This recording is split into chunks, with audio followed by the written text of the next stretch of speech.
સ્વાગત છે તમારા બધાનું નવા મિની વ્લોગમાં. ને આજે તો બનાવવાના મકાઈના ભજીયા. મકાઈના ભજીયા બનાવવાના હતા ને એટલે ડોડા ફૂલવા માટે બેહી ગઈ ને 5 મિનિટમાં મકાઈના દાણા કાઢી વેરા. ઘર ભેગું થાને ભાઈ. ये देखो हमारी काड़ी आ गई है हेल्प करावा. अरे काले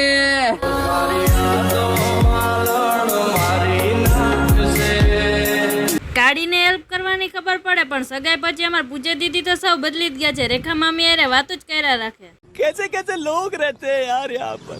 પછી તો શું બીજી પંચાયત મૂકીને મકાઈના ભજીયા બનાવવાનું કરી દીધું ચાલુ. એટલે મિક્સરમાં નાખી દીધા મકાઈના દાણા. મકાઈના દાણા ક્રશ કરીને મરચાં ને ડુંગળી સુધારી નાખી. મકાઈના ભજીયા બનાવતી હતી ને ત્યાં ભીડેભાઈ નું સ્કૂટર આવી ગયું હતું અમારા ઘરે.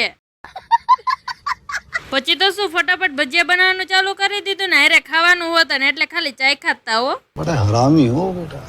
10 મિનિટમાં ફટાફટ બનાવી નાખ્યા બધા ભજીયા ને સહકુટુંબ બેહી ગયા વારો કરવાને. હાલો હવે હું તમને બધાને મળું નવા મિની વ્લોગમાં.